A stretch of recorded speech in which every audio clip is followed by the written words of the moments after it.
नमस्कार. यशस्विनी हे वळेरेंत सगळ्या आमच्या अस्तुऱ्यांक माये मोगाचो येवकार.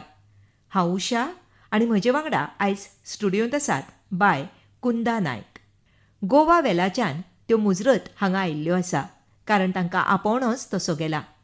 बाय कुंदा ह्यो फाटलीं कितलींशींच वर्सां खाणां, लोणचीं, महिला मंडळ, ट्युशन्स अशा अनेक वेवसायीक आनी आपणाक आनंद दिवपी अशा घडणुकांनी स्वताक गुंतून दवरतात.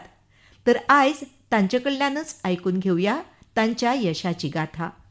नमस्कार कुंदाबाय. नमस्कार. आकाशवाणीच्या स्टुडियोंत तुमकां येवकार. थँक्यू. आमी आयकलें तुमी बरीं खाणां करतात म्हणून. म्हाका आवडटा. कितें कितें करतात तुमी? हांव वरायटीज ऑफ लाडू करता. मागीर चकल्यो, मागीर नेवऱ्यो, म्हणजे चवथीच्या दिसांनी म्हगे सगळीं खाणां, शंकरपाळ्यो म्हण नाका, चकऱ्यो म्हणू नाका, नेवऱ्यो, 3-4 तरेच्यो नेवऱ्यो, म्हणजे किशीच्यो गोड नेवऱ्यो, किशीच्यो तिखट नेवऱ्यो ह्यो म्हज्यो सामक्यो फेमस. कळ्ळें? सामक्यो फेमस, म्हणजे ताजीच ऑर्डर म्हाका चड आसता. तिखट नेवऱ्यांची चड. चवथ आयली, दिवाळी आयली की तुमकां ताणी आसता. मातशें मागीर म्हाका हेवटेन तेवटेन अशें मातशें हें करपाक मेळना. हय, सामकी बिजी आसता. तेंच आमी आयकलें तुमचें की खाणां बरीं जातात म्हणून तुमची, म्हणून म्हणलें चल तुमकां आमच्या बाकीच्या भयणींक वळख करून दिवया म्हणून आपयलें मुद्दम. आमकां सांगात, आतां पळयात कशें आसता, कोणाक आमी म्हणटात न्ही, कोणाकय खावपाक आवडटा न्ही, तांकां करपाकय आवडटा. तुमचें कशें कितें? ना ना ना, म्हाका एब्सोल्युटली खावपाक आवडना. हांव इतली खाणां करता पूण म्हाका कांयच तातूंतलें खाण आवडना. दुसऱ्यांक दिवपाक आवडटा. हय हय, सामकें. आनी म्हजें कशें आसता, एकदां केन्ना मातशी तिखट नेवरी तळटा आसतना गरम गरम एक खावं, पूण ताज्या नंतर आनीक ना. हय. मागीर तुमच्या खाणाची रूच तुमकां कशी कळटा कुंदाताई? हांव पयलीं टेस्ट करून पळयता न्ही. म्हणजे हांव नेवऱ्याचें जें सांठो करता न्ही, तो पयलीं हांव टेस्ट करून पळयता. तो टेस्ट केल्या शिवाय फुडें वचचें ना, कारण म्हाका आवडटा करूच हांव तें फुडें करतलें. बरोबर. आतां तुमी खुबशीं नांवां घेतलीं, तातूंत चकऱ्यो आयल्यो, शंकरपाळ्यो आयल्यो, नेवऱ्यो, वरायटीज ऑफ लाडू आयले. प्रत्येकाचें जें इनग्रेडियंट, सामान जें आसा, वस्त जी आसा करपाची, ताची हें वेगळें आसता. ओके. म्हणटकच आमी आतां एका एका खाणा कडेन वेगवेगळ्या तरेन येवया. म्हाका सांग, एक आतां समज हांव चकली करता, तर त्या चकरेक कितें कितें लागता? चकरेक तांदळाचें पीठ लागतलें, मागीर इल्लोसो थोडो मैदो, चड लागचो ना. कळ्ळें? मागीर तातूंत इल्लें जिरें, इल्लो ओंवो, मिरची पावडर, हिंग, आनी हय, हिंग घालता आसतना हांव सामको शंकरशाप हिंग घालतलें. बरो वासाचो. ताजोच हांव सगळें, म्हणजे इवन लोणचें करता न्ही, तातूंत सुद्दां शंकरशाप हिंगा शिवाय हांव दुसरो हें करच ना. कळ्ळें? आनी मागीर तेल. हांव तेल मात्र तातूंत गांवठी तूप बी घालना. कळ्ळें? तातूंत गांवठी तूप घालत जाल्यार चकऱ्यो तितल्यो हें जायना. म्हण तातूंत हांव सादें, म्हणजे सनफ्लावर बी तशें तेल घालता. आतां आमकां सांगात, हें सगळें सामान एकठांय करता आसतना तुमी तें खंयच्यान हाडटा? आमचो एक शॉप आसा शिरदोना, थंय वता, नाल्यार गोवा बागायतदार म्हण, गोवा सहकार भांडार म्हण, थंय वचून घेवन येता. तुमचें सामान तुमीच हाडटा? म्हणजे म्हजो घोव आनी हांव वता. कित्याक एकल्या कडेन हें करपाक इतलें शक्य जायना न्ही. इतलें सामान हाडप, हें करप, तें म्हजे कडेन जायना. म्हाका कोण तरी दुसरो वळणारो जाय. हय.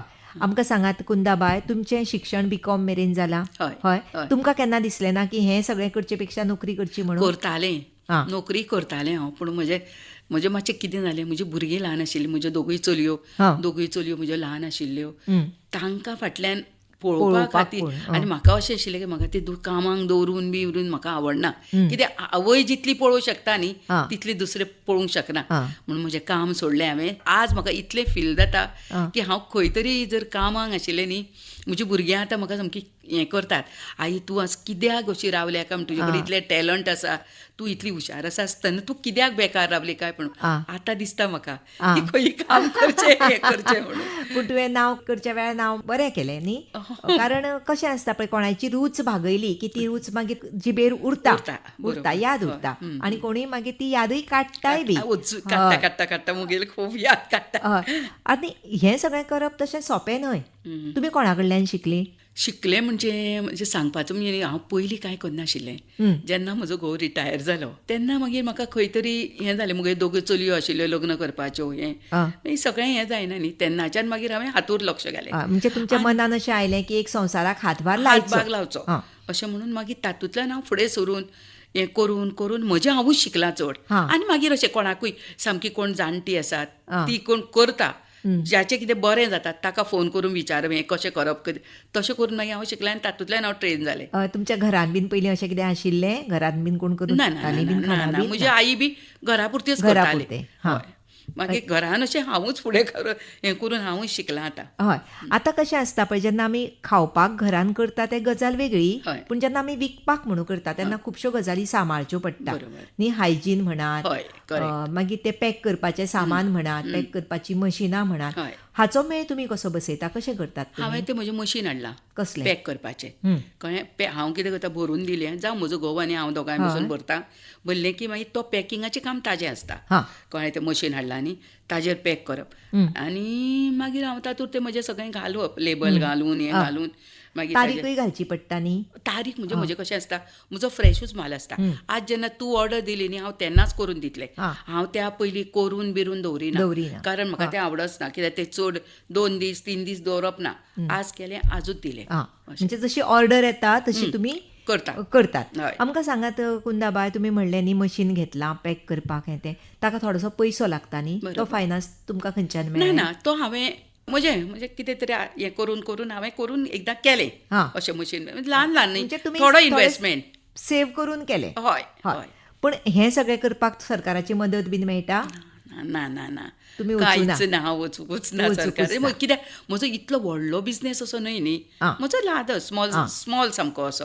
सरकारा कडेन वच, मागीर त्यो 1000 राटावळी कर, हें कर, तातूंतच अर्दो टायम वतलो. त्या परस हांवें घरांत हांवेंच केल्लें बरें दिसता. ही सगळी जाली खाणाचें, म्हळ्यार चकली, नेवऱ्यो, शंकरपाळ्यो हाचे विशीं. आतां तुमी म्हणलें की तुमी लोणचेंय करता म्हणून. हय, भरलेलें स्टफींग. आमल्यो. आमल्यो. आतां सुद्दां हांव हांगा येवचे पयलीं मगे दोगां जाणां कामेरे घालून हांवें आतां येवचे पयलीं सुद्दां कातरून हें करून आयलां. वचून आतां घरा वचून ताजेर वजोन बिजोन दवरपाचें आसा. अशें. आतां लोणचीं बीन म्हणटकच ती टिकपाक जाय न्ही कुंदाबाय. ताच्या खातीर आमकां थोडेशे हिंट्स दियात की कशी तिगोवन दवरप? ताका न्ही जास्त तेल बरें घालप आनी खळ. खळ म्हणजे तोच आमल्यांक आतां आमी चपोवन दवरतलीं, चपणां घालता, ताजो खळ येतलो. तो खळ मागीर गाळून बरो खतखतोवन थंड करून मागीर तो आमल्यो जेन्ना आमी स्टफ केल्यो, स्टफींग आमल्यो केल्यो की मागीर आमी भरता न्ही ते विजरांनी, कंटेनरांनी भरले काय ना, तातूंत मागीर सारको भरून वयर आमल्याच्या वयर खळ येवंक जाय आनी तेल दोनूय मेळ जावंक जाय. सकयल आमली सारकी तातूंत भितर बुडूंक जाय, तेन्ना तुजी आमली बरी जायना. सुकी सुकी उरली जाल्यार काळी पडटा. हय. मागीर ती मोव पडटा, ती बरी लागना. सारकी खळाच्या सकयल, खळ आनी तेल हाज्या सकयल आमली उरूंक जाय आनी तो वयर येवंक जाय.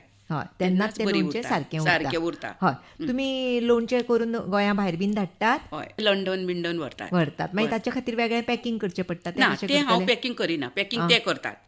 अशें. हय. आनी कशें फीडबॅक कितें मेळटा तुमकां? बेस्ट.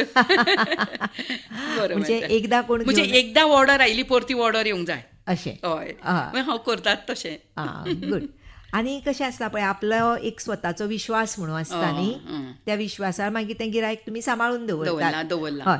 आतां हें सांगात कुंदाबाय की केली न्ही खाणां की ताका एक आउटलेट जाय पडटा न्ही, खंय तरी दवरचें पडटा, तें खपपाक जाय, जाल्यार तुमी कसो तुमचो बिझनेस करता? पयलीं न्ही, कोविडा पयलीं आमी मॉलांनी म्हगेले चवथ, दिवाळी, क्रिसमस बी आमी न्ही हें घालताले, स्टॉल घालताली.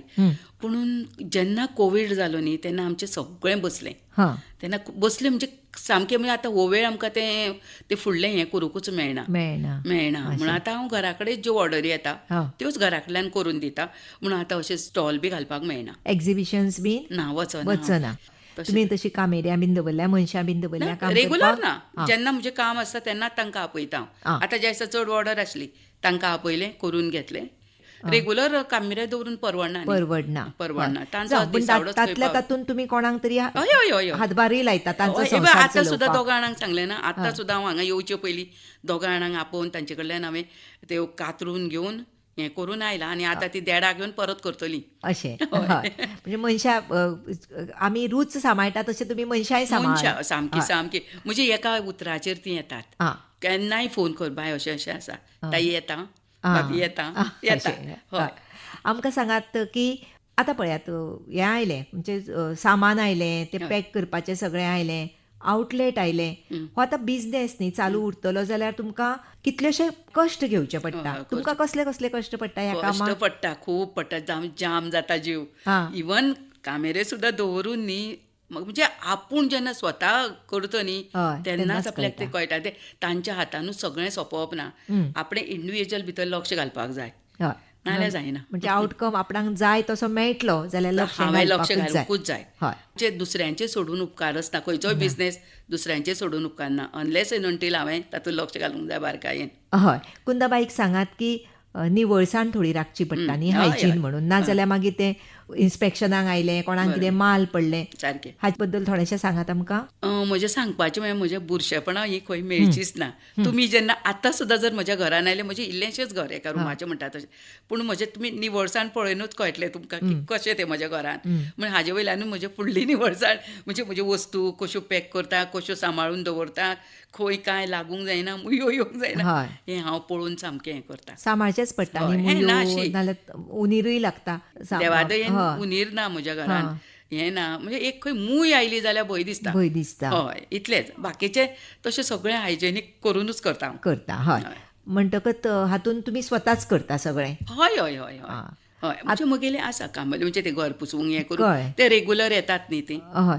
आतां एखादी तुमकां ऑर्डर आयली धर न्ही, जाल्यार तांकां तुमी घरा व्हरून पावयता काय येवन व्हरतात? मोस्टली कोणें सांगलें आनी ताची जर ऑर्डर चड आसत जाल्यार हांव घरा पावोवपाचें हें घेता, रिस्क नाल्यार घेना. प्रत्येक जाणां येवन म्हज्या घरा कडेन येवन व्हरता. अशें. हय हय. आतां थोडेशें आमकां पयशांच्या हाचे वेव्हाराचेर उजवाड घालात. हय, सांगा. फायदो लुकसाण कशें कितें? कितें आसा, थोड्या हातूर न्ही म्हणजे सगळ्या हातूरच फायदो जाता अशें ना. पूण कशें आसता, ह्या हातूर जर चड फायदो जाता जाल्यार त्या हातूर जर कमी मार्जिनान मेळटा जाल्यार हांव थंय हें पळयना, कित्याक हांव हातूर फायदो काडटा न्ही. बरोबर. एका लाडवा, आतां बेसन लाडूच आसा, बेसन लाडवार कितें जाता, भयंकर तूप वता. बरोबर. आनी म्हगेलें कशें आसता, हांव सादें तूप बीप कितेंच यूज करिना.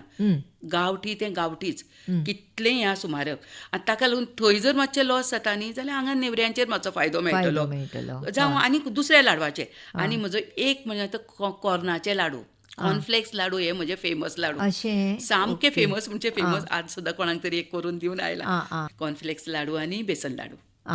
तुमचे हे प्रॉडक्ट्स जे आसा ते तुमी खंय दवरता बीन स्टॉलांचेर? ना. कित्याक दवरिना जाणा, ते मे बी खपले ना जाल्यार म्हाका लॉस न्ही. करतात ते परत जर रिटर्न आयले आनी ते दुसऱ्याक काय दिवपाचें ना, त्या परस ते नत दिले. अशें केन्ना जालां की कितें तुमी केलें आनी तें तुमच्या आंगार पडलें? चडशें हांव कितें करता, ऑर्डर आयल्या शिवाय करूंकूच वचना. ऑर्डर आयली येतकरूच करता, नाल्यार म्हाका लॉस जाता, कंप्लिटली लॉस न्ही. मागीर ते म्हज्या आंगार पडून घेवप, त्या परस नच केल्लें कितें बरें. अशें जाता. हो लोणच्यांचो बिझनेस जो आसा तो टायम बाउंड न्ही?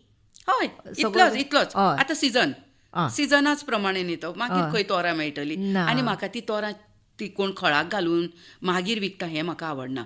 की ती तेन्ना बरी लागना न्ही. ती आतां खळाक घालून दवरप आनी मागीर 1-6 म्हयन्यांनी मागीर ती भरून विकप ना.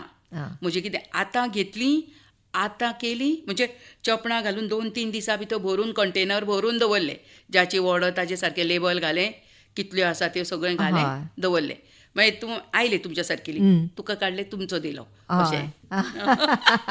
हे सगळें करता आसतना तुमी खंय ट्युशन्सूय घेता म्हणून सांगलें म्हाका. हय. 1st to 7th पर्यंत. 8th बी जायना म्हजे कडेन, कित्याक आतांचो सिलेबस वेगळोच आसा. तांगेलें मॅथ्साची हें वेगळें, शिकोवपाची पद्दत वेगळी आनी आमची पयलींची पद्दत वेगळी न्ही. म्हणून हांव मॅथ्स बीच जाता 8थाचे जायना म्हजे कडेन. 7वी पर्यंत? सगळे सब्जेक्ट. हय, सगळे सब्जेक्ट. भुरग्यांकडे रावतना कशें म्हाका न्ही उमेद शिकोवपाक खूब उमेद आवडटा. म्हणजे तांचे बरोबर हांवूय कितें तरी शिकता, म्हजी नॉलेज वाडटा न्ही मातशी, म्हणून म्हाका आवडटा. आनी अशें म्हणटात न्ही, भुरग्यां बरोबर रावलें की टायमपासूय. आनी म्हणजे कितें जर तुमच्या तकलेन आसत न्ही जाल्यार सगळें विसरता. तितलो टायम न्ही तकलेक, नाल्यार कितें टेन्शनां बिन्शनां असलीं न्ही मागीर हें जाता न्ही. मागीर ह्या भुरग्यां बरोबर शिकयता वेळ केन्ना वता तो कळना. आनी प्रत्येक भुरग्याचे एक्सपिरियन्स वेगळे. हय, थोडी इतले डोड्डू आसता की तांकां सामकी तकली फोडची पडटा. कशे पासियेंस काडटात तुमी? ना, म्हाका आवडटा शिकोवपाक. आवडटा म्हणटकीर मागीर ते व्हडलें दिसना. तांकां शिकयता तुमकांय थोडें शिकचें पडटलें न्ही? शिकचें पडटलें म्हणजे हांव तांगेलें कशें बूक पळयता, जावं तांगेलो नोटबुकाचेर कशें शिकयला तें पळयता. आनी आतां मातशें हाजेर मेळटा न्ही, गुगलाचेर मारतकर बी ताजेरूय पळयता मातशें कशें कितें हें करता आनी त्या प्रमाणे शिकयता. भुरगीं केन्ना कितें विचारत कळना, त्या खातीर स्वता अपडेट आशिल्ली बरी. बरोबर. हें सांगात तुमी ट्युशन्स घेवपाक केन्नाच्यान कितलीं वर्सां जालीं तुमी ट्युशन्स घेतात? तेंच सांगलें न्ही, ट्युशन कोविडा पयलीं घेतालें. आं परत कोविड आयलो आनी 2 म्हयने स्कुलां बिलां बंद आनी सगळें हें जालें. आं मदीं सगळें स्टॉप जालें म्हगेलें. आं आनी आतां पोरूच्यान परत सगळें सुरू केलां हांवें. आं कितलीं भुरगीं येतात? आतां सध्या 2-4 येता. 2-4 येतात. हय म्हणजे आतां नॅक्स्ट हाका येतली न्ही. हय. मागीर तुजें जशें शिकोवपाचें तूं कशें सांगता त्या प्रमाणे आतां एका भुरग्यान वचून ताका सांगलें ती टिचर बरी शिकयता. नॅचरली मागीर तो दुसरो भुरगो आनीक हाडटलो न्ही. बरोबर. अशें करून म्हाका तेन्ना 10 भुरगीं येतालीं. आं पूण बरी गजाल, एक तुमी बेकार उरना, ना ना ना ना स्वताक टायमपास करपाक सारकी आनी उद्योग म्हाका तुमचे कडेन आवडटा, मेन म्हाका आसा. आवडटा. शिकोवपाक आवडटा. आवडटा, खूब आवडटा. आवड आसता ती गजाल सदां सोंपी दिसपाक हय. लागता न्ही. आतां एक सांगात आमकां, आमी आयकलां की तुमी महिला मंडळ सुरू केल्लें. हय बरोबर. तुमच्या 10 महिला वर्सां मंडळाक जालीं. अशें 10 वर्सां जालीं. हां. आनी हांव प्रोग्राम बिग्राम बरें करतालें. आमी वुमन्स डे. हय महिला मंडळाच्या विशीं आमकां थोडेशें सांगात. तुमी केन्ना सुरू केल्लें, कशें, तुमच्या सेल्फ हेल्प ग्रुपाचें नांव आमकां सांगात. आमचे म्हज्या सेल्फ हेल्प ग्रुपाचे प्रेरणा सेल्फ हेल्प ग्रुप म्हणजे 10 वर्सां जालीं. 2016 हांवें केल्लो.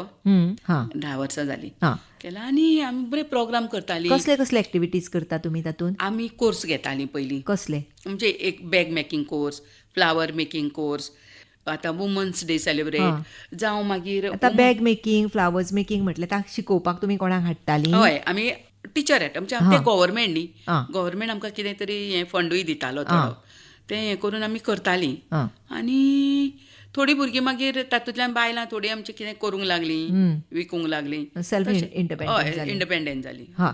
आनी म्हाका सांगात तुमी की हे जेन्ना सेल्फ हेल्प ग्रुप आमी करतात न्ही, ताका कितले वांगडी लागता? मिनिमम 20 दिसता म्हाका, काय 10 कितें तरी मिनिमम. तुमचे कितले आशिल्ले? म्हणजे 22 आशिल्ले. आं. मागीर आतां भुरगीं लग्न जालीं, हें जालीं, कमी ताज्यान जालीं. कमी जालीं आतां. हय. आतां जस्ट कितें 10च उरल्या.